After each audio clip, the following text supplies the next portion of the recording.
Hello, distinguished guests, and welcome back to another episode of the Desert Tiger Podcast. I am your host here on the DTP, and my name is Colton G. Today on this episode of the podcast, I am super excited for my guest, Bay Ragni. You might know him otherwise under a different name, of course, that being Chubby Dudley. And we're going to be diving into that conversation very soon, but of course, before I get there, there's a few things that I would like to do first. And of course, those of you who have been with the show for a while know that I want to thank those of you who went and checked out last week's episode, which featured my good friend Ill Vibe as we spoke about his upcoming album Love Among Thieves and his transition from rapping to singing. I had a great time talking to Ill Vibe, and like I said, I want to thank those of you who checked it out. If you haven't, it is in the backlog of Desert Tiger, along with a ton of other amazing interviews, so why don't you go ahead and check that out. I also want to go ahead and mention that this week's episode is brought to you, of course, by ilovedtp.com. Why is that? That's because ilovedtp.com is the place where you are going to go ahead and get yourself decked out in a ton of sweet Desert Tiger gear so that you can rep the show every single place that you go, in front of your friends, in front of your fams, including in front of your enemies, because really, are they actually going to stop you from doing what you want to do? Hell no. Alright, so let's jump into a little bit of a description before we get into today's guest. That, of course, being Chubby Dudley, that being Bay Ragni. I think you guys can tell I'm pretty excited for this one. This is a freaking killer interview. It actually might be one of my favorite ones, and that's saying something. I hate picking favorite interviews, but this one was freaking incredible, and I can't wait. Of course, Bay grew up a fan of the entertainment industry, of music, of wrestling, of all sorts of different things, and we're going to delve into where that love grew and how that eventually led him into getting involved with the professional wrestling industry. Of course, Bay ended up getting involved with ECW before it was Extreme Championship Wrestling. When it was Eastern Championship Wrestling, he was known as EZ Rider, one of the Hell Riders, and of course he actually ended up coming back to ECW after Paul Heyman took over the company. Bay Ragni actually ended up coming back to join one of the premier stables, one of the top stables, not only in ECW, but one of the wrestling industry's best stables, considered to be of that era.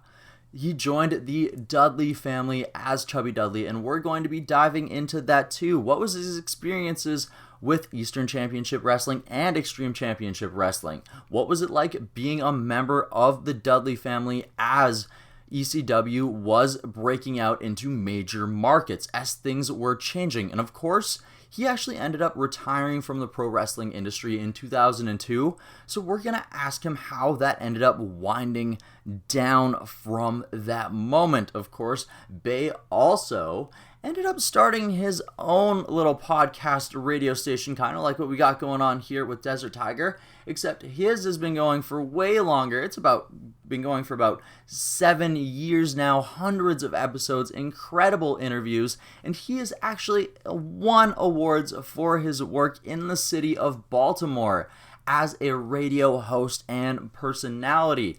Bay is the brain and the main voice behind Totally Driven Entertainment, a show where he likes to just interview people that he is interested in, focused in, and we're going to be diving into what inspired him to get back into the entertainment industry and what Totally Driven Entertainment means to him. And of course, after that, we're actually going to get a little bit serious as we touch onto his diagnosis with sarcoidosis.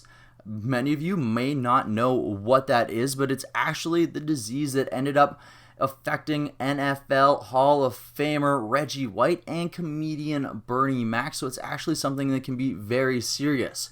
How does it affect Bay in his everyday life? And of course, he has also returned somewhat returned to the pro wrestling circuit by doing conventions, a lot of fan signings, meet and greets. How is it for Bay to return to the pro wrestling industry after maybe possibly leaving on not the greatest of terms? All of these things and more in today's episode of the DTP, and I am so freaking excited, you guys. So let's get into this one with my guest today, Bay Ragni, aka Chubby Dudley. The Desert Tiger Podcast. And there he is. Oh, yeah. How's it going, Bay? Good, man. How are you? I am fantastic. Feeling really good now that I actually got to chat with you.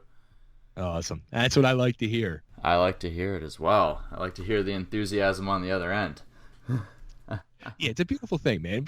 You know, you do these interviews. You got to be enthused to do an interview on either end. So, yeah, man, let's rock it. Fantastic. So you just want to start it off? Just go right into it? Whatever you want to do. You're the boss. All right. Usually I give an introduction, but let's just roll right into things here, I guess. So let's start with your love of the entertainment business, because looking into Totally Driven Entertainment, which we'll get into later, you definitely have interest in a lot of different areas of the entertainment business. And of course, the first way that you got into things that most people would know you for, of course, would be Chubby Dudley. But was wrestling your first love, or were you into other avenues before you got there? Was radio your first love? Was music for your first love? How did you get into entertainment itself? You know that this is gonna be a funny answer for you with a good question. So wrestling was not my first love. Radio was not my first love. When I was a little kid, my two first loves in the world of entertainment was one, Evel Knievel. I wanted to be Evel Knievel, and the other one was the freaking Planet of the Apes. I wanted to be an ape, and I remember, and I've told this story to I've never told this story on an interview, but I can remember being in kindergarten. I mean, this showing my age, and back in the true time of the original Planet of the Apes and all of the TV show, I remember going to kids in my kindergarten class telling them, I'm going to remake the movie, The Planet of the Apes. Would you want to be in my movie? So I'll say those two things. Planet of the Apes and Evel Knievel were my first true loves of entertainment. And football, the Philadelphia Eagles. Oh, all right. So been a big fan of the home team for a long time then. Absolutely. When they won the Super Bowl 2 years ago, there's a video of me on Facebook at that moment, and I'm just a crying, babbling baby of emotions. Yeah, it was one of, next to my children being born, probably the third greatest moment in my life. Something you've been waiting for a long time, I take it then. Yeah. I'll be 50 years old next year. So yeah. So wow. About 47 years I've been waiting. Oof. Well, I'm glad that you were able to at least experience that moment. Absolutely. Finally. Okay, so from your days of watching Evel Knievel and wanting to be an ape from Planet of the Apes, where do you go from there? You know, just being a little kid, just always wanting to be involved in something entertainment-wise, and then the next true love, which is probably one of my biggest loves to this day, is music. And again, the kid of the 70s, my first album was Sean Cassidy, the Do Run Run, and I just became hooked and I wanted to be the rock star. And my sister's husband at the time played guitar, and he bought me my first guitar, and I remember sitting there as a kid, trying to play guitar and sing along with my Sean Cassidy album.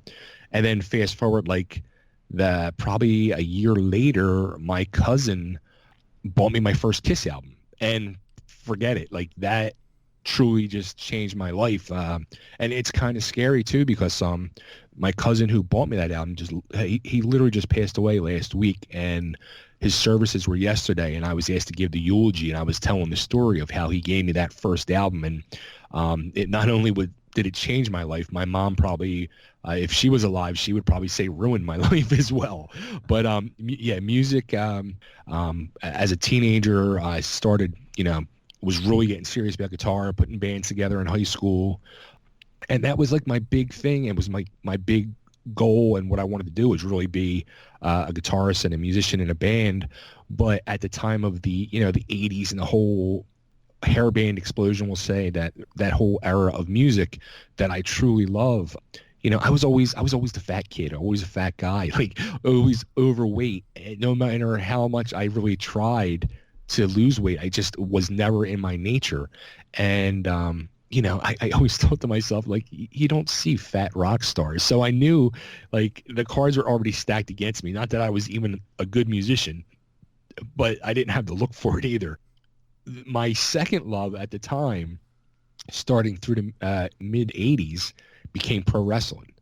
So that was like some people have the backup plan of like getting a trade or, some type of something behind them, going to school, going to college. Like I dropped out of high school and opened a pizza shop in 18, and my backup plan was Rockstar, and then my third backup plan was pro wrestling. Oh, wow. So entrepreneur, yeah, Rockstar, pro wrestler. Absolutely. Yeah. There was never in my mind or my eyes like a true career path or trade that would be like something, very common in the world.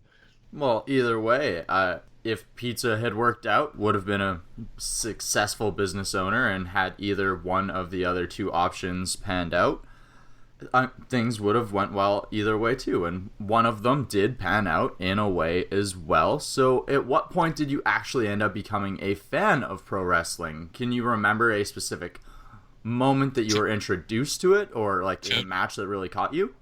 Totally. Early 80s. So growing up, my father passed away when I was real young. I was 4 years old. So growing up, it was me and my mom. I had an older sister who was 16 years older than me. So she had already like gotten married, moved out of the house. And my mom's parents, my grandparents, ended up moving in with us after my father had passed. So it was I was raised by the three of them. And we really didn't have no money. Like my mom was on a fixed income. She literally, like, I think about it now, and I don't know how she did it. Like she lived off of $400 a month. Like, you know what I mean? Like, okay, I understand. Yeah, it was the 70s and 80s, but still, you try to think of that today, like $400 a month. Like I have days, like good days in what I do, like where I make more than that in a day. Like, so I try to imagine living off that for a month is just scary. So we never had cable TV. And even as I got older and I started working like at like 15, 16 years old, I was like, please, like I'll pay for it. And she was just not about it. She would not allow that extra bill in the house. So on weekends, like once a month, I would end up going, either me and my mom or just me would spend weekends down in South Philly at one of my relatives' house, my aunt, my uncle, and my cousin Joey. Joey was a couple years younger than me, so like we had a lot of the same interests and stuff, and it was good because we ended up becoming very good friends through life, not only family. But my uncle Ralph, his father, would sit there, and they had cable, and he would sit there on Saturday evenings and watch like old Georgia wrestling and stuff like that. And it was around 1981, 82, maybe even 1980, like that I first started seeing this on Saturday nights, and we'd be out in the kitchen like reading comic books or drawing or whatever, or playing video games, and I would hear the music dun, dun, dun, dun, dun, dun, dun, dun, dun, dun, going in and out of commercial, and that started getting my attention. And then I would start to go out there and sit with him on the couch and watch like what was going on. And I used to just think to myself, like, this is crazy stuff. Like, what is this? And then it was the Moondogs, where it was these three guys with bleached blonde hair, big bushy beards, and ripped up jeans and stuff, and they would come out and they didn't talk, and they would bark and act like dogs, and they were chewing on bones. And I was like, this is absolutely the greatest thing I ever saw in my life. Like, I was there from then hooked. So whenever I would go there, I started watching it on Saturday nights with him.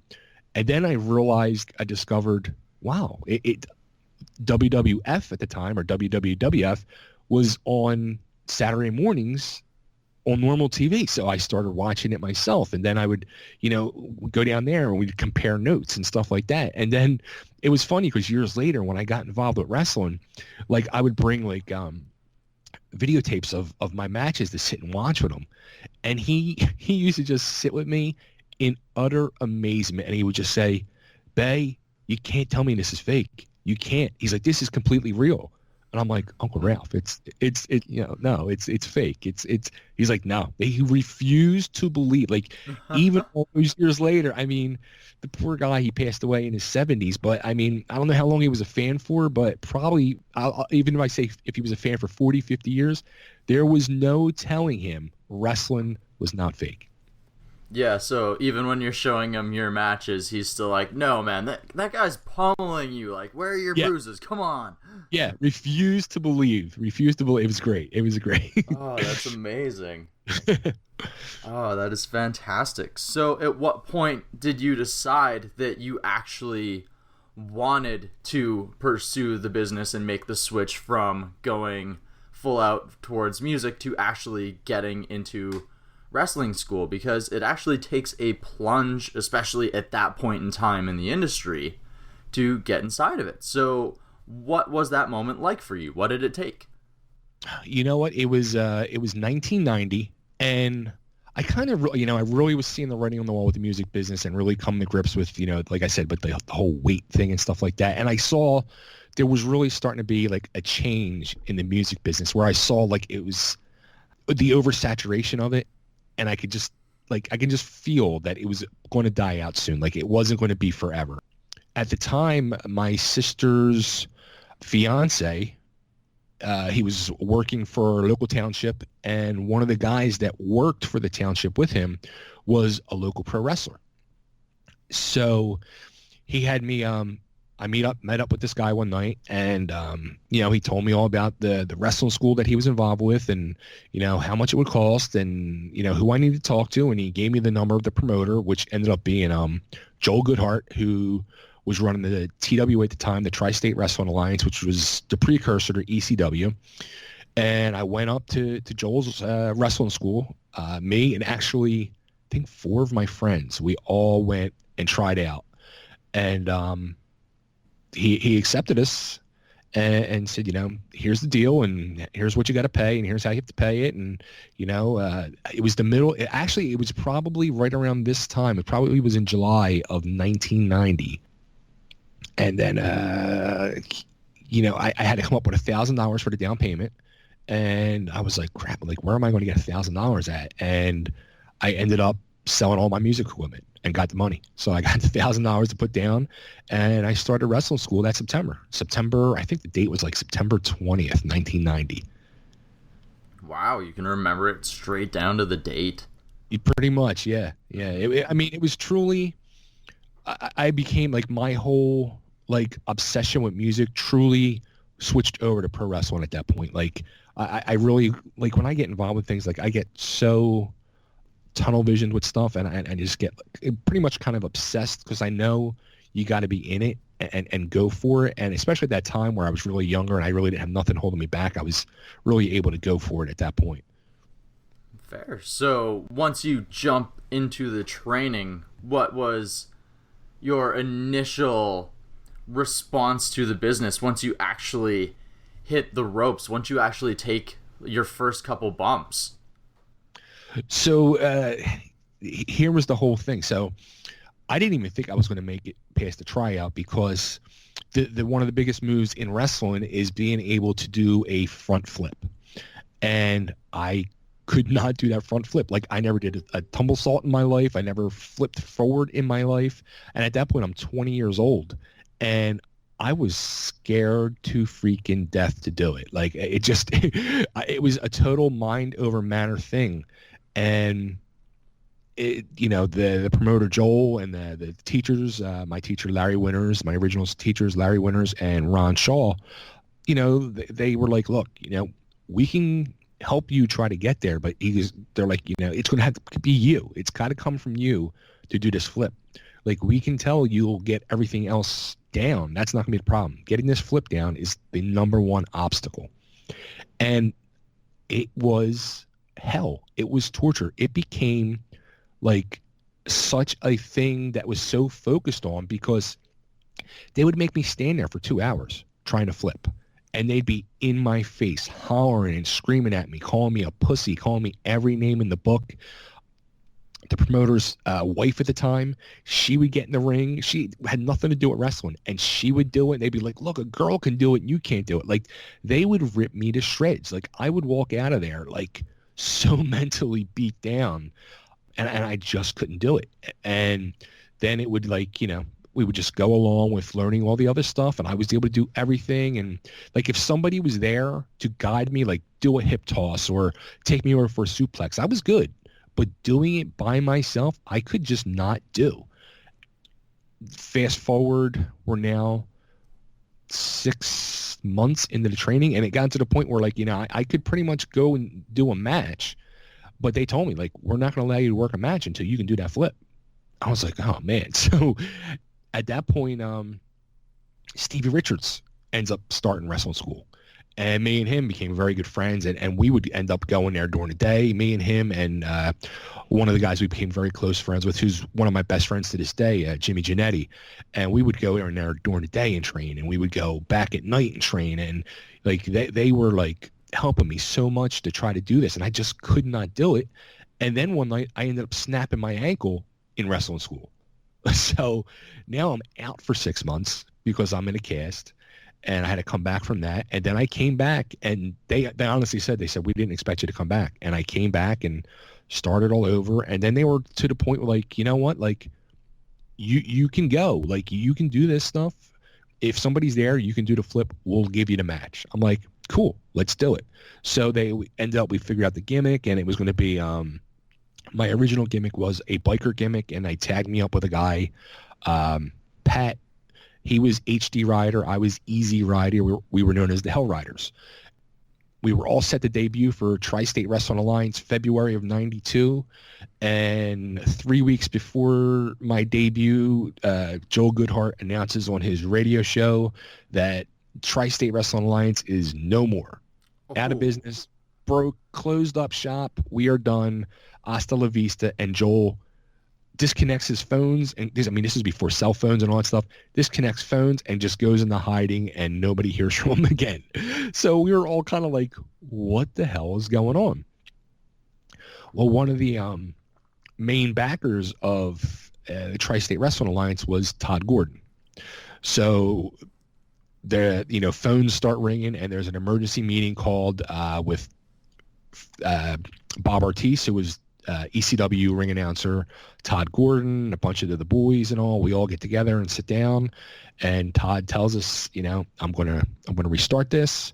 We're now going to be called ECW, Eastern Championship Wrestling, and we're just going to continue on, new name. He's like, we got new bookers and this and that, and it continued on. And from that point, I had to now try out for Todd, and Todd was also on the board. He was one of the main people in what was the charity? I forget what the charity was, but he would do a free summer camp show for the kids once a year, and that's where my tryout was that summer of '92. From that point on, we started getting booked starting that fall on the shows. So 92, 93, part of 94. The Hell Riders were in ECW. We helped ECW get their TV contract. We helped. I was helping a lot behind the scenes with promotions and marketing with Todd. Enter Eddie Gilbert, and everything just kind of got erased. Like, we got completely squashed out. A lot of the Philly guys got pushed aside, and a lot of the Memphis guys got brought up. Which at the time I'm 23, 24 years old, so very salty on the world of pro wrestling, and a lot of us guys were, and we were all young, and we didn't understand that's how business works. And now that I look back at it, like, I totally get it, and I've done the same thing myself when I've done my own shows and booking and stuff like that, so I get it. But at the time, I was very angry, and I was like, you know what, like, I can do the same thing. And I started my own promotion. I started Liberty All-Star Wrestling to go up and compete against them, and started that venture of life. So you started promoting in '94 then? Yeah, November of '94. Oh wow! So that was actually in the Philadelphia area going up against what was Eastern Championship Wrestling before Paul Heyman came and bought him out. Yep. Actually, at that point, Paul had come in through Eddie, and then there was the big fallout between Todd Gordon and Eddie Gilbert, and Paulie took over. And and then the funny thing was, fast forward 7 months after I had started promoting shows, the Dudley Boyz were formed. Stevie Richards was now back in ECW as his Stevie Richards gimmick with Raven, and then they started the Dudley gimmick. And at the time, I was very involved in the Philly scene, and I would hang out a lot at the hotels and stuff after shows, whether it was ECW or WWE or WCW, and I was keeping myself out there and networking with people and with the fans and stuff like that, so they knew I was still around and what I was doing and promoting my product. And when the Dudley thing was starting, like, Richards came to me. He called me up. He's like, dude, you look like one of these Dudleys. Like, I got to get you back to meet Paul. And I was like, well, all right, well, like, let's do it. Because I was thinking the same thing. Like, when I saw them, I'm like, holy shit, that's me. Yeah, I was like, it was kind of scary and eerie. So, whatever it was that weekend or the following weekend, after an ECW show back at the hotel, Richards brought me over to meet Paul and introduces me to Paul. He goes, Paul, this is Bay. And Paul just took one look at me and I quote, "Oh my God, another fucking Dudley." And that's how it started. He's like, "Do you have a tie-dye shirt?" I said, "No." He goes, "Go buy a tie-dye. Come to the shows next weekend." He's like, what do you want your gimmick to be?" And I was like, you know what? I want to be Studley Dudley. And he just looked at me. He's like, "No." I'm like, "Chubby Dudley?" He's like, "Yes. Get a tie-dye, bring food with you, and start next weekend." And that's how it became. That's what I did. So you actually ended up getting into ECW after we became Extreme Championship Wrestling, you become one of ECW's premier stables at the time. So what does that become like once you guys actually get into things?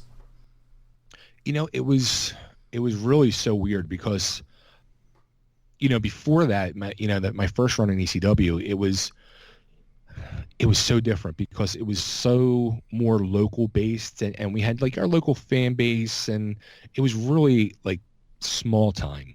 And I realized that because with this second coming now, like when I went back, the crowds were much bigger. The crowds were much more, it was truly the world now of smart marks, and people were really obsessed with things. And then when you go back, we would go back to the hotel afterwards and wait to film our promos and stuff like that for TV after shows and stuff. We'd be just hanging out in the bar partying. Like, you didn't have to like pay for nothing no more. Like, people were buying you drinks left and right. People just wanted to be around you. Girls who didn't give a crap about you 3 weeks ago are now, inviting you to their rooms and stuff. I mean, it was just a really weird experience.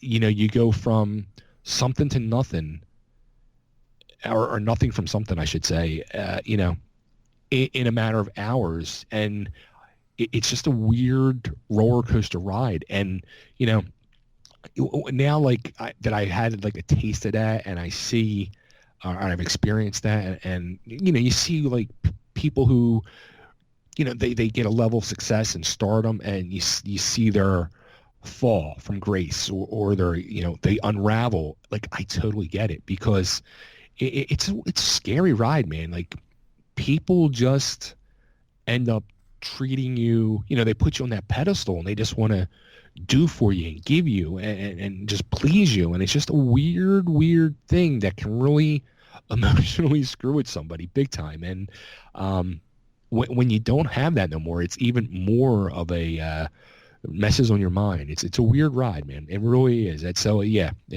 I'll tell you what, it was a lot of freaking fun. Mm-hmm. No, it's kind of weird how popularity itself becomes a commodity, and then how people want to hang out with you, and suddenly what's theirs is yours too, and then that can disappear just as quickly.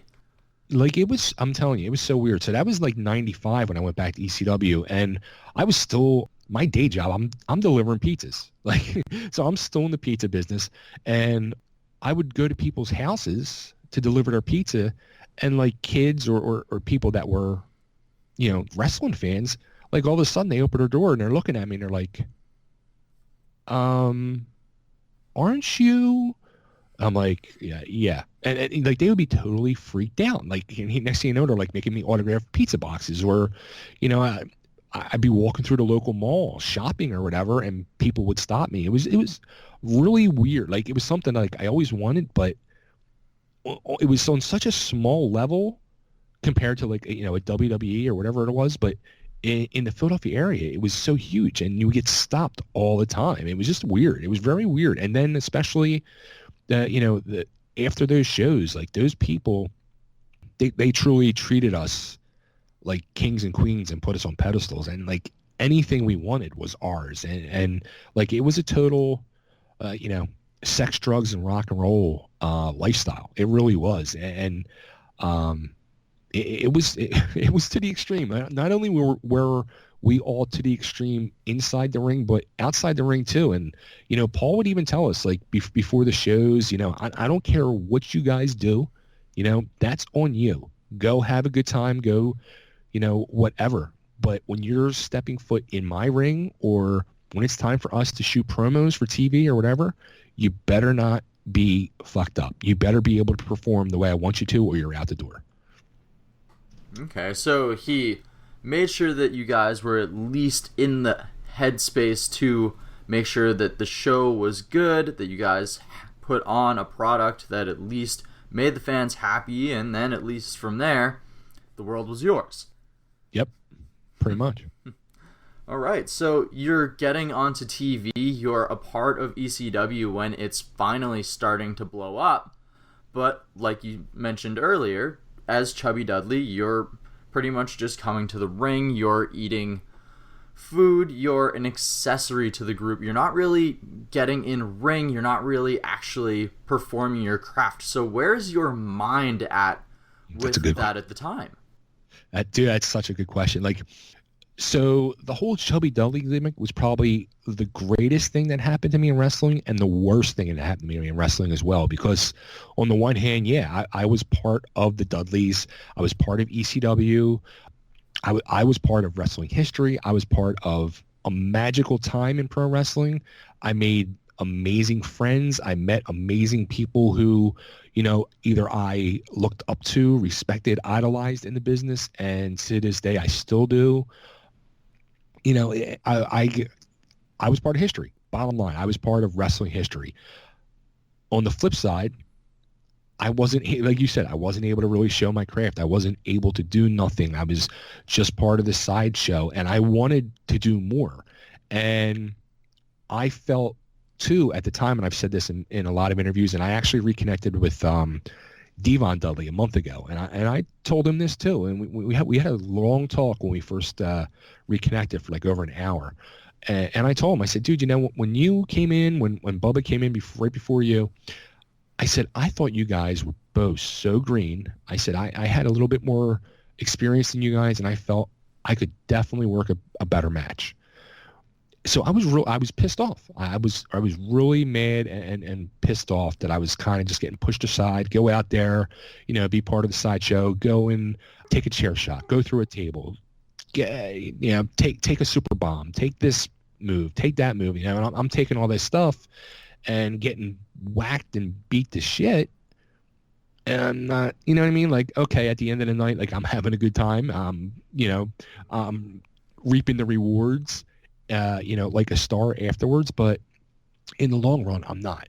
So I became very frustrated, and fast forward, another year, and then in comes little Spike Dudley. And that's when I saw the writing on the wall. Like his first night in, he comes in, he works a match. I'm like, whoa, like what the frig is going on here? And I think maybe 2 or 3 more weeks I stuck around, and then I was like, you know what? Like, I'm done. Like, I don't need this no more. Because I was getting offers constantly to work independents and stuff like that.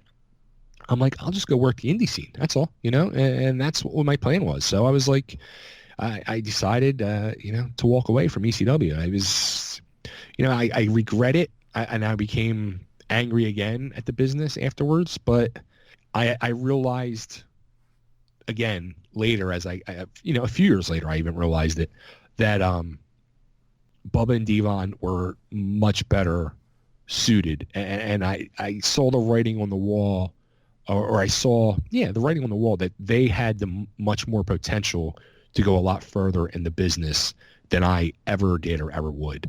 And especially, once they got signed by Vince, like I was like, yeah, I mean, there was never a chance of Vince wanting to sign me. And I knew that. I always thought if anything, if anybody ever gave me a shot, I thought maybe I can end up in WCW. But, they went out of business. So at that point I was like, yeah, like there's ECW was my shot. And, it is what it is and was what it was. And, I honestly, I'm pretty thankful for the way it turned out, because I don't think, I think if I got onto a bigger platform or stage, I probably would have ended up a casualty in wrestling, because I would have just enjoyed the flip side of it way too much and wouldn't been able to control myself, I think. That's actually fair, and it takes a lot of strength and insight to be able to admit that. And also, when at the time when you're young and you're not really being utilized, and you see and no discredit on Spike, because he went on to the WWE and he did amazing things himself as well. Absolutely. But for yourself, you have your training and you don't know if things are really going to pan out unless you take that extra chance on yourself. And if those opportunities exist, why not take the opportunity to possibly increase your name and show your value as a worker? And that's, that was the plan.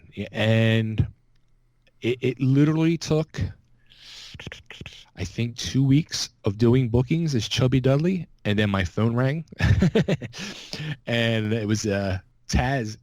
And I would love, all these years later, Christ, 20, 23, 24 years later, talk to Taz. I haven't talked to Taz since this moment, where somehow he got the phone number to the pizza shop I was working and called the pizza shop and threatened me. And, that if I didn't stop doing the Dudley gimmick, he was going to come pretty much and hurt me. Wow. Yeah. So I was like, "Are you serious? Stop!" I'm like, "Dude," and was trying to explain myself, and he didn't want to hear it. Didn't want, no explanation, no nothing. Here's the deal: you keep doing it. It's our gimmick. I'm going to come stretch it. And I was just like, "Wow, okay, whatever, dude, whatever, fine." So be it. And from that point on, I had stopped using Chubby Dudley, and I became the hotshot Bay Ragni, and I did that for a little while, and then I was just like, again, I left pro wrestling altogether for like a year or two, and then I came back as a promoter. I just started doing promotions. Yeah, it was a lot different approach from the cease and desist you see happening nowadays. Yeah, exactly. That is most definitely a very old school way of handling things, but I must admit myself, if I got a phone call from a suplex machine known as the Tasmaniac, I would probably also stop using that persona very, very quickly. Alright, you guys, we're going to be taking a quick break here from this conversation with Bay Ragni. Of course, don't go anywhere. We're going to be jumping back in very soon, asking him about his retirement from the pro wrestling industry, his podcast / radio, his award-winning radio program, Totally Driven Entertainment. We're going to be discussing his diagnosis with sarcoidosis and, of course, his return to the wrestling industry as well. So still lots to jump into here. But of course, before we get there, I just want to go ahead and remind the listeners of today's episode here, of this episode. That's right, you right now with your own very ears listening right now to my voice. I just want to go ahead and tell you about I love DTV.com, because why? You've already heard me say it like 1,000 times if you're a returning listener, that it is the best place where you can support the DTP. That is ILOVE DTP period. COM, baby. Of course, don't put the baby inside of your URL. That actually might not come up. So anyway, like I've said before, the hats, they are on the way soon. New tank tops, they're on the way soon.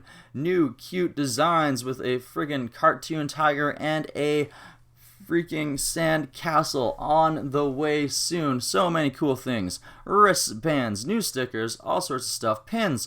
You know, we're going hard over here because we know that you guys love to rep the show everywhere that you go, in front of your friends, in front of your family, and even your enemies, because screw them.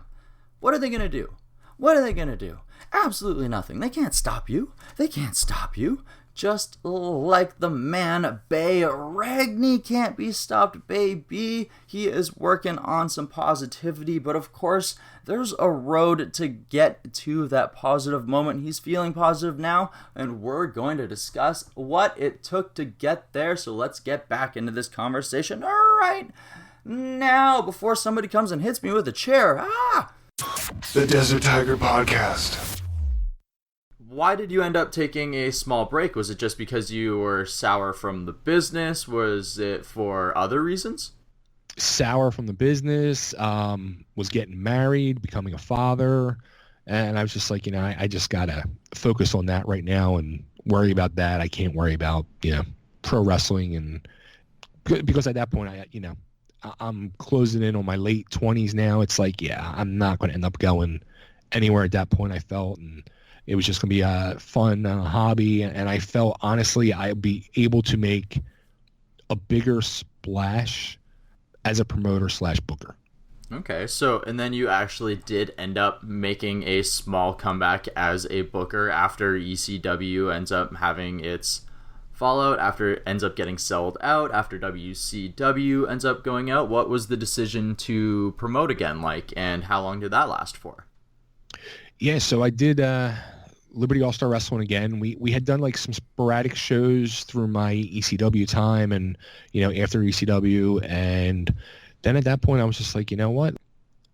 Let's make a run for it. So we went for about 3 years, and we made a nice little splash, but it was just hard, to get people to come out to shows, and then it was and finding buildings and investing money, and I just didn't have the money to invest properly, and it was run on a total shoestring budget, and you're hoping people show up so you can pay your bills, and before you even open the doors, like, you're almost 2,000 in the hole, and you got to hope for 200 ticket sales just to cover before you open the doors, not even talent or nothing, and then you got to pay for your talent. It was just like becoming so much, and my goal was really to run like a little Southern Territory, like a little Memphis, and I was setting up buildings like a good 45 minutes apart, so I can try to build up 4 different little towns and rotate each week,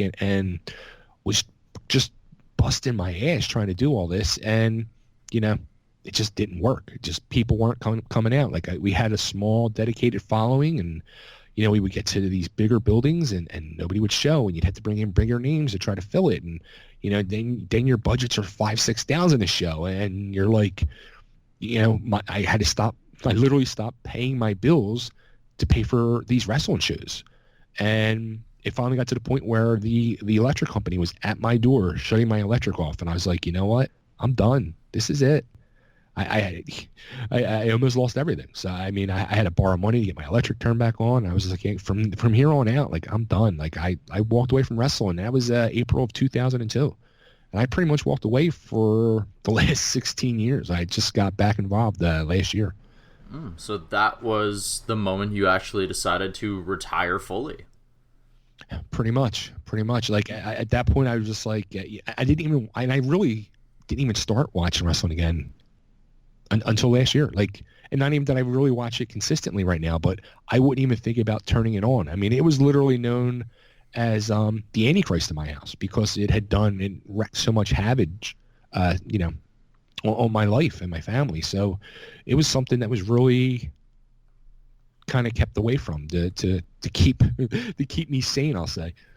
That's understandable because after well over a decade of trying your hand after something, it would be stressful, and I could imagine the effects it would have on one's mental health. Yeah, absolutely. You put so much truly love and time and effort into it,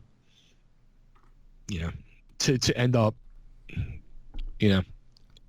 honestly, I felt like a failure. I truly felt like a failure when it came to, with the wrestling end, with how much like money I'd lost and stuff like that. So I was just like, I don't need this stuff in my life. So I walked away from it. Which is completely understandable, and it ended up taking you a little while to end up coming back to the entertainment industry, but you finally did with Totally Driven Entertainment. So what finally did it take for you to decide to come back to the entertainment industry? What was the moment like, and what has Totally Driven Entertainment meant to you? Well, the whole thing happened from pro wrestling. So what happened was, so I guess about 8 years ago, there was a local, the TWA had restarted with one of the guys from the original TWA had restarted it, and he was doing a show one night, and he was doing like a Royal Rumble type thing of old TWA guys, like a reunion type Royal Rumble, and he asked me to be part of it. So I was like, yeah, you know what, I'll do it. So I came out as Chubby Dudley and did the Royal Rumble thing, and there was a guy there backstage who was doing interviews with a lot of the guys and for a YouTube channel. So he did an interview with me, and we just connected, hit it off, and became friends on Facebook, whatever. And he reached out to me. He was like, I feel like we really hit it off. He's like, would you be interested in helping me try to build up like my YouTube channel and my whole thing? So we got together and went and had dinner one night, and we sat and talked about ideas and stuff like that. And we decided to work together. And it's called Completely Damaged. And so we were starting to build up this whole Completely Damaged thing and working on, got a website going and, my ideas and stuff like that. But my idea, and I kept trying to pitch to him, was, hey, like, all he wanted to focus on was pro wrestling. Like, he didn't want to know nothing else about anything. I'm like, dude, there's like so much stuff out there to branch out from pro wrestling. I'm like, there's music, movies, TVs, comedy. There's so much out there. And he wanted no parts of it. And after almost a year of trying to break him down, to venture out into other realms, like, I just was like, you know what? Screw this. Like, I don't want to be bothered no more. Like, I can do my own thing. Again, I can do my own thing. Mm-hmm. Why do I need to just sit here and focus on pro wrestling when I'm not even into the whole pro wrestling thing anymore?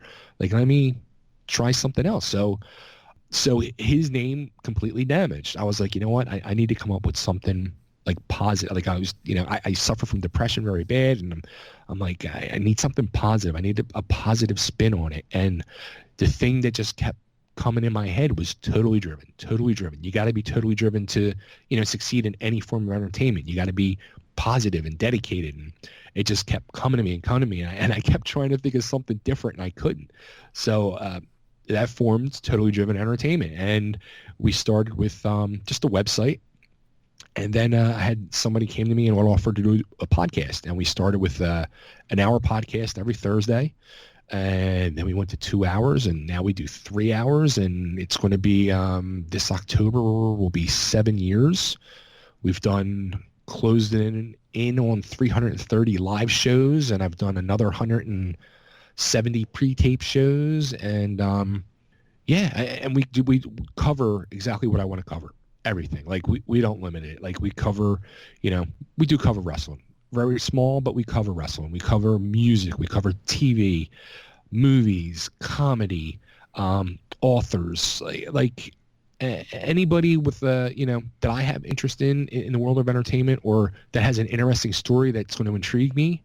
We open our airwaves to, and we've ended up interviewing, maybe some of the smallest people in the world of entertainment, but we've also have interviewed some of the biggest people in entertainment. Like, we've interviewed Grammy Award-winning musicians, Academy Award-winning actors, authors. Like, we've done it all. Stanley Cup champions, World Series champions, Super Bowl champions. We've done it all. Olympic gold medalists, like TV reality stars. Like, so every form of entertainment we cover. And I've ended up making some amazing friendships with these people over the years that I remain in contact with, and we'll just end up shooting text messages or whatever and become friends, and when they're in the area, possibly get together. It's a weird thing, but it's a really fun thing.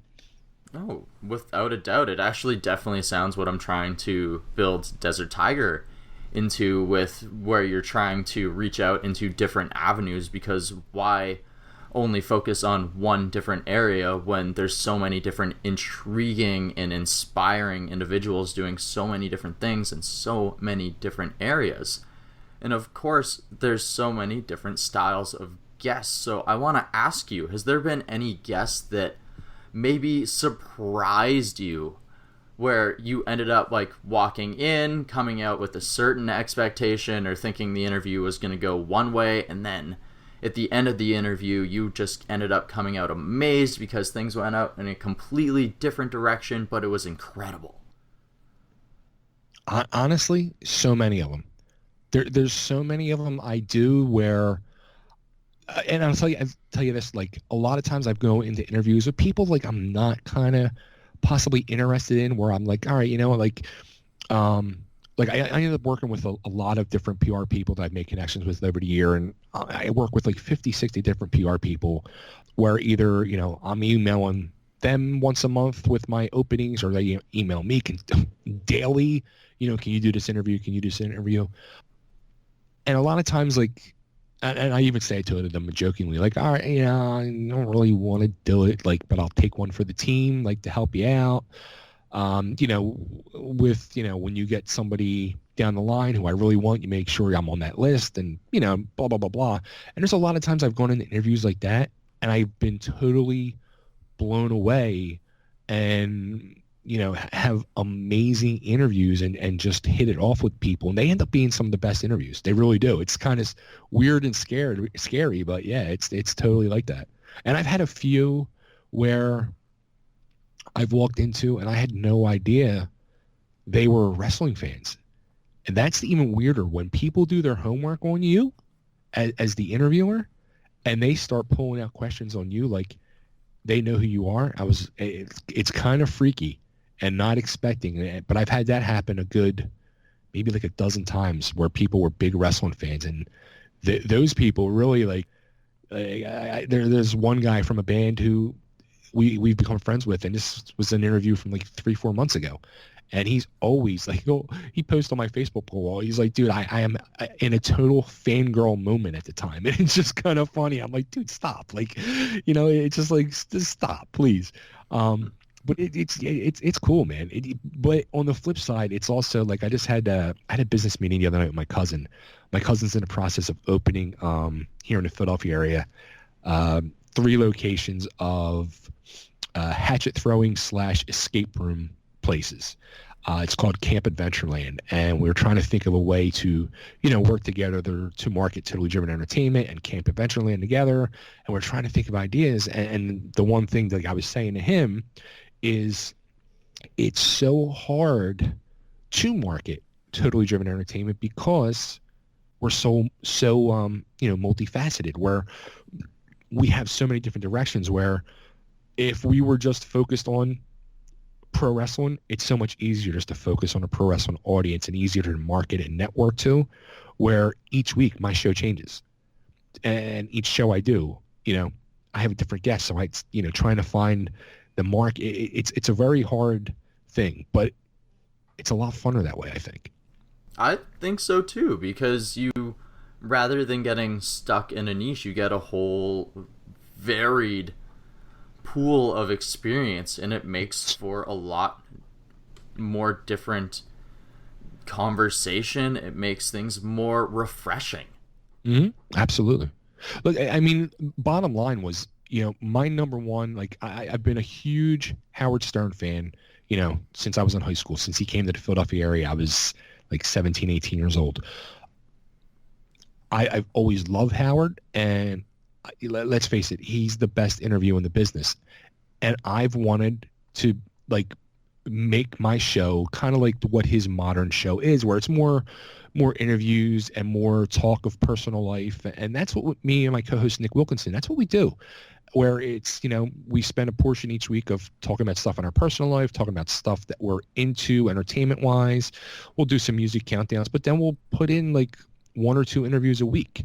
And that's how we do it. And, I really like, I've said this to my cousin in our meeting the other night, and I've said this to other people, like, I might not be Howard Stern, but I'll put my interviews, a lot of my interviews, second to Howard Stern. Like, I feel I can go out and maybe not do as perfect an interview as him, but I feel I can get pretty damn close. And that's one thing I'm very confident in. There's not a lot of confident in life, but that's one thing I've become very confident in is my interviews. Well, that's fantastic, and I'm glad that that's allowed you to do it, because like you said earlier, you wanted to have a positive message with the name Totally Driven.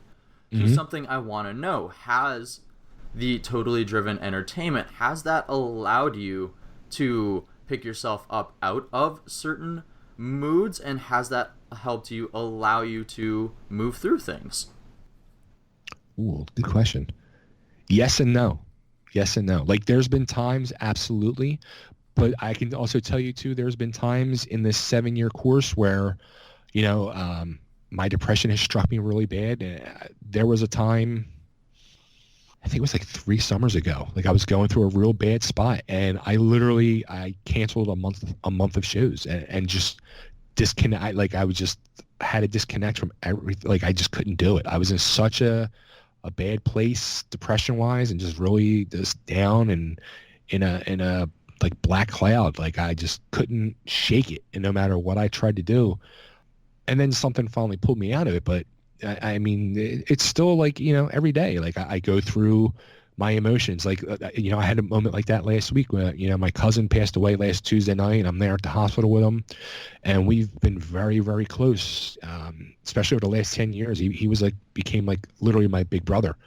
And Wednesday, like I went to work Wednesday morning. I was done back home by noontime, and like, I couldn't even talk like that. From that morning I woke up, like I couldn't talk to my wife, my kid, like nobody. I came home, and my big thing is like, I needed to literally just get naked and get in bed under my covers and just pull the covers over my head. And I couldn't do nothing. I was just devastated, and just, I just stayed in bed the rest of the day. Like, I just couldn't do it. Hey, and those days happen to everybody. It's okay to not be okay all of the time. Yeah, absolutely. It happens. And that's what people just need to realize. Like, and again, I tell this, I talk about it every week on my show, and I'm very proud to admit, like, I go to therapy once a week. As a matter of fact, I go this evening, and I can't freaking wait.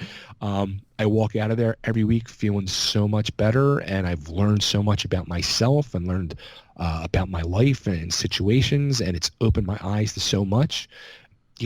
One thing that people really need to realize is, like, we all go through it. Not one person doesn't go through it. And that was kind of something that I thought for years, like, it's just me, and it's not. Like, it's everybody. Like, you just have to really be open with your feelings about it, and talk. Don't be scared to talk to people about it. And I have my therapist. I have a couple very close friends that I can really open up to and sit down and talk about it. And and I realize, like, I'm not alone. Like, but my only bad part is where in times in life, like, my big thing is, like, I've turned to food if I get depressed, or drinking.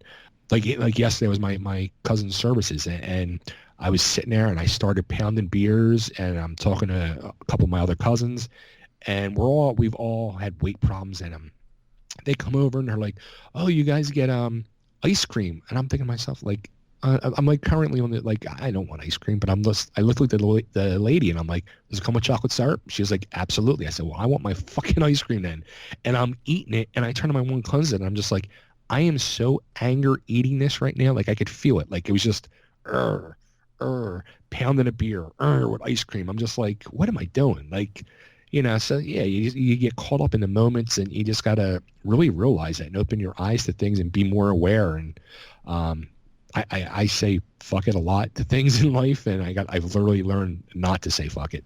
Mm-hmm. Well, and sometimes you need to learn where to draw a line, because like you said earlier before, had you gone certain directions, maybe things wouldn't have gone as well as they had, or maybe had gone worse. You have the insight to know that these things are happening, so you can at least move through them and you can understand them. Mm-hmm. Absolutely.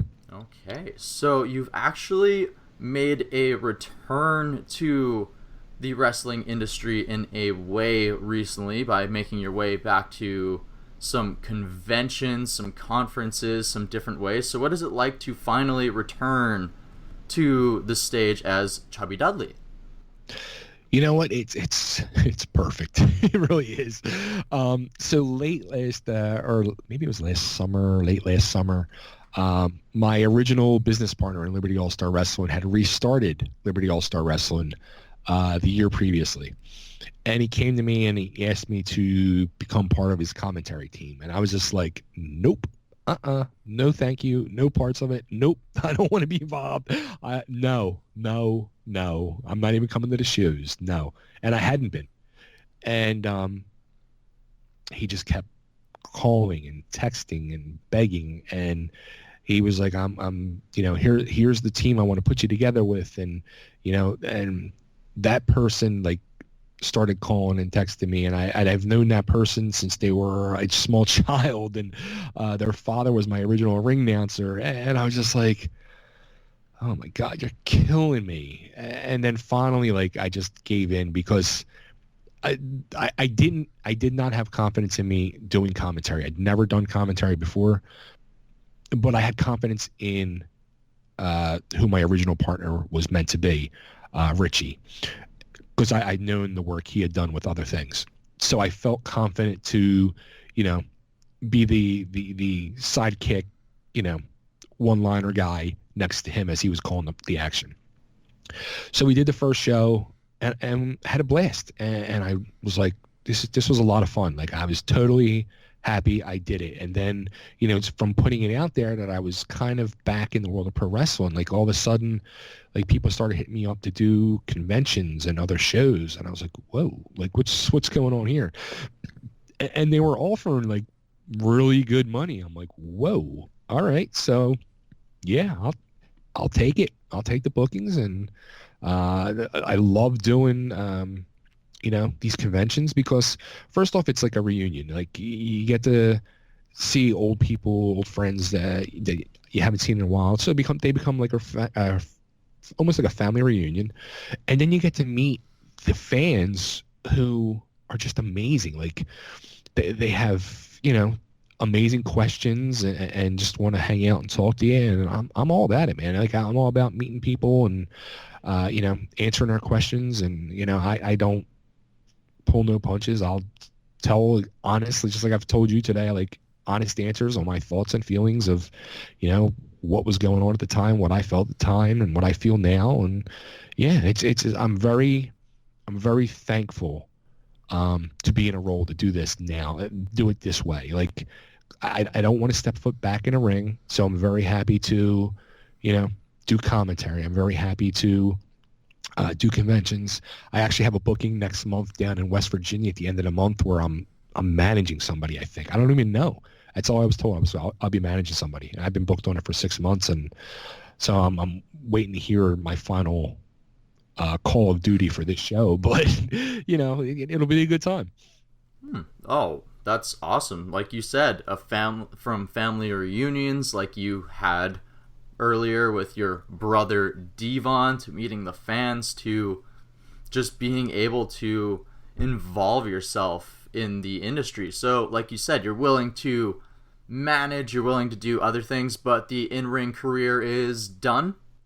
It is. I'm going to be 50 next year.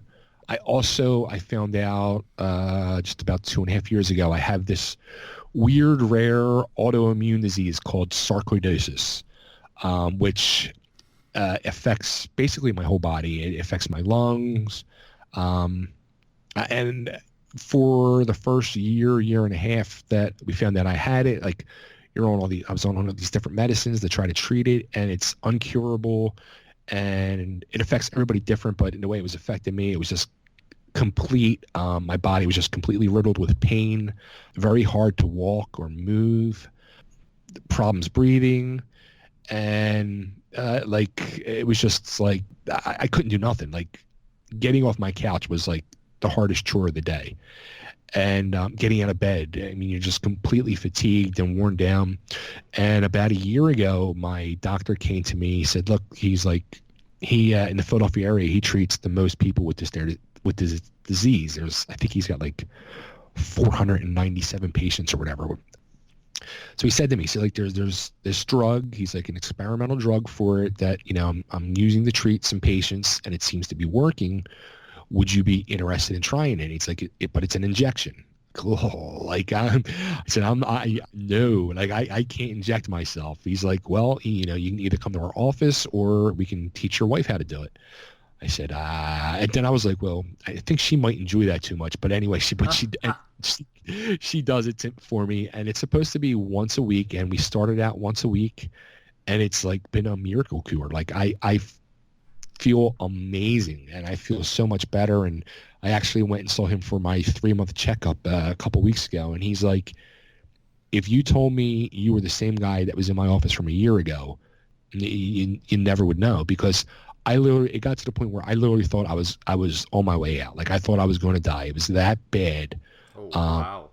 It was really that bad. Like I've never felt so horrible in my life. Like I just couldn't do nothing.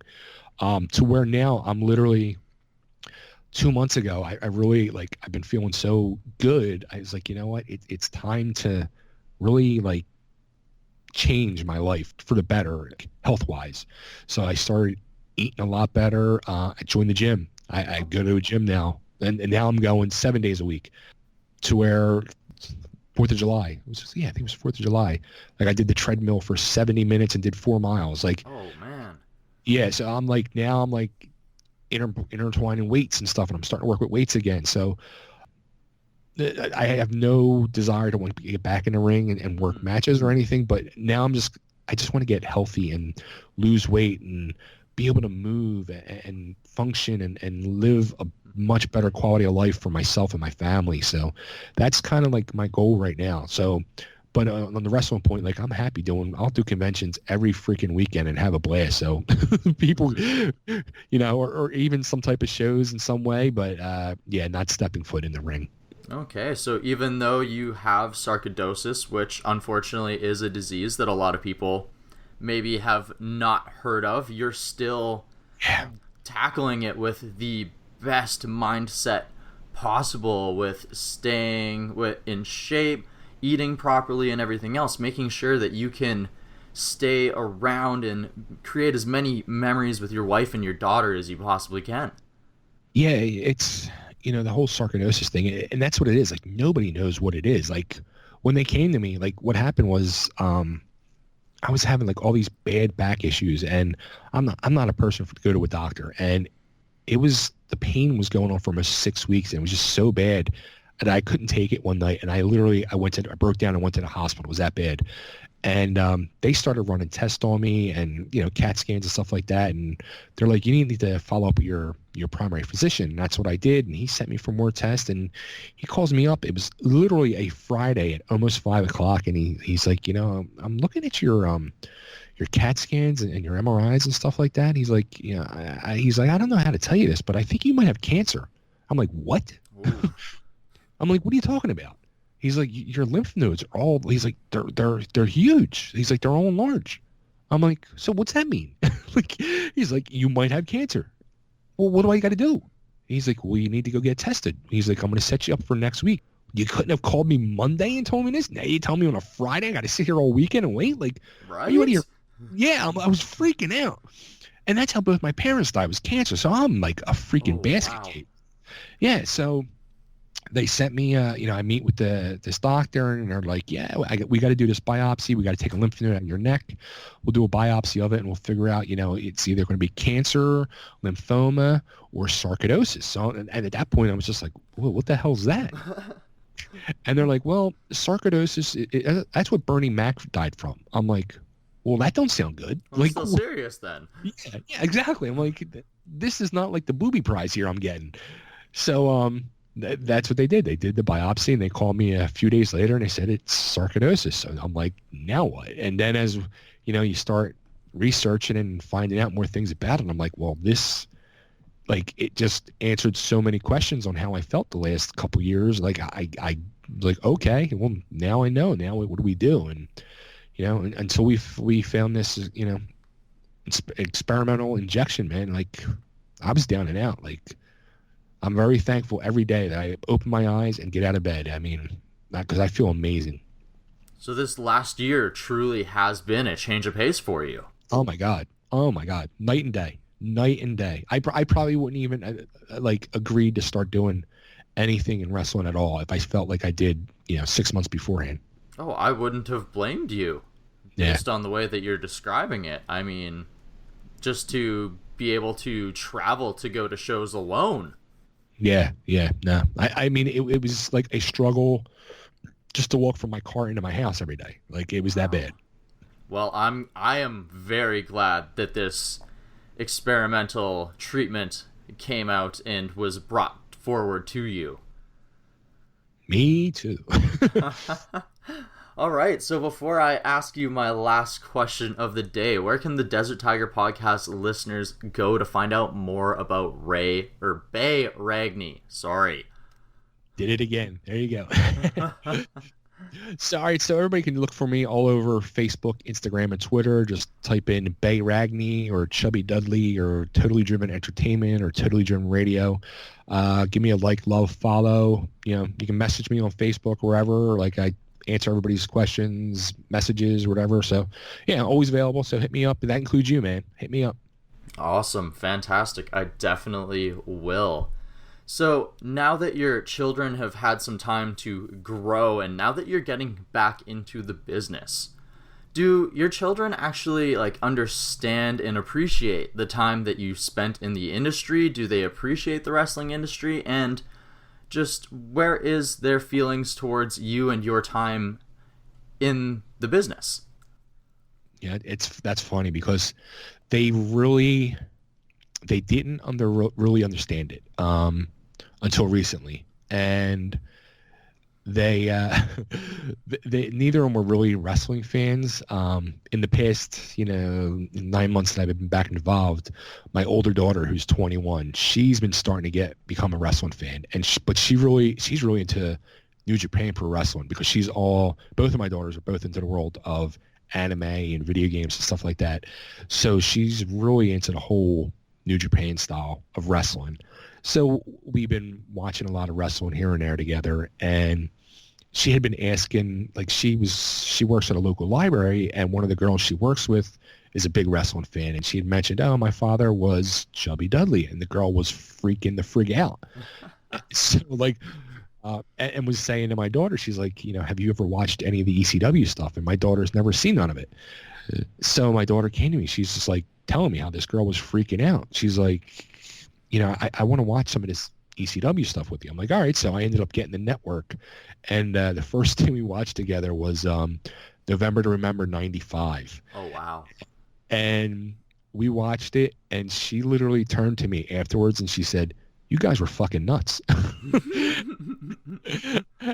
But then she, as we've been watching more and more stuff, and she's been seeing me, when I recently did a convention up in Rhode Island, and when I came, maybe right before I left for the convention one night, we were watching TV or something, and she turned to me, she's like, are you a celebrity? Are you considered a celebrity?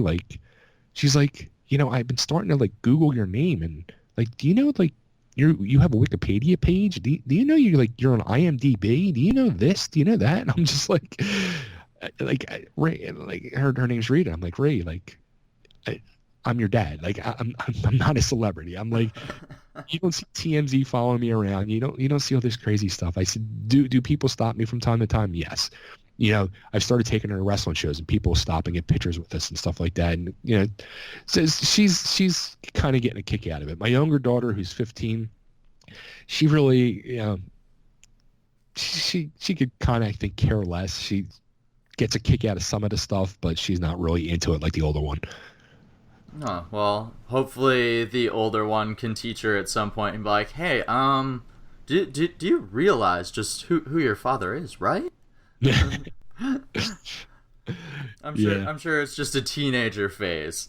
Yeah. She beats to her. She's like me. She big time. She beats to her own drum. Like, you know, unless it interests her, she don't really care. Hey, following that Ragni path for sure. Absolutely. All right, fantastic. Thank you so much for joining me today, Bay, and for sharing so much of your story. Thank you, man. Thank you for the great questions. And yeah, dude, this was a lot of fun. You guys don't know how annoyed I am because I walked around for like 3 days before I got the chance to speak with Bay, literally repeating his name so that I didn't go dyslexic and get it backwards. Literally walking around saying, Bay Ragni, Bay Ragni, Bay, Bay, Bay. And what do I go and do? I say Ray Bagni right at the end.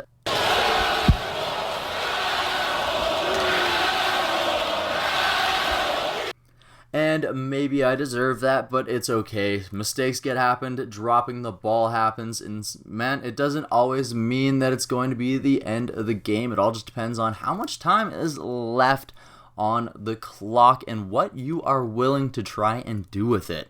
So I want to go ahead and thank Bay for joining me here on this episode of the DTP, and I want to go ahead and thank you guys, the listeners of the Desert Tiger Podcast, for tuning in to this week's episode of the DTP.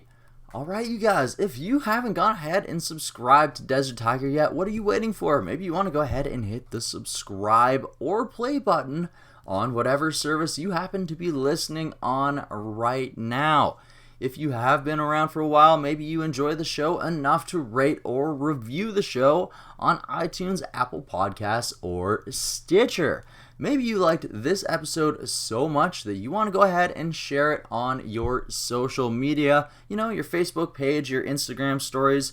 Maybe you want to tweet about it. I would be extremely pleased if you tagged the show in that, of course, so I can go ahead and give you some love for doing so. You know, tag Desert Tiger Entertainment, Desert Tiger Podcast, or even me, myself, Colton Geschwaner, also known as Colton.g_ over on the IG. Share it in your story, tag me. We'll have like a little share storyception thing going on. It'll be beautiful. Why? Because you're a beautiful person, and maybe you want to tell people about this show in person, face to face, you know, when you're having actual verbal interactions with them. Well, maybe the best way to start that conversation is by showing them the sweet Desert Tiger shirt you got over at ilovedtp.com. You can tell them all about the show, why you bought the shirt, because you love supporting the show and you know that it is the best way to support the show so that we can grow and continue to expand, get new, exciting, amazing interviews, and even maybe possibly one day upgrade our damn equipment. That's right. I know you guys want me to upgrade it. I hear you guys. We're getting there. I'm so sorry that it's taking time, but we'll get there. We're getting there, okay? It takes time. Next week on the show, I am joined by the Constellation sensation, Ryan O'Ryan, and according to my research, I believe that Ryan O'Ryan is the only traveling, the only touring pro wrestling manager in the Canadian market. Of course, the manager used to be a very crucial part of the storytelling role, especially with heels in the industry, and Ryan takes his position very seriously, and I'm very excited to discuss with him how he got into pro wrestling and why he wanted to be a manager, what it means to him, and how it has affected his life in a positive way. Alright, so that's next week's business. There's like 7 days in between there. That's lots of time for you to go out, be an incredible human being, and do amazing things with your time. So why don't you go out and do that? Shine bright like the absolute freaking diamond that you are. And until next week, peace, love, and hugs, and I will catch you later. Bye-bye.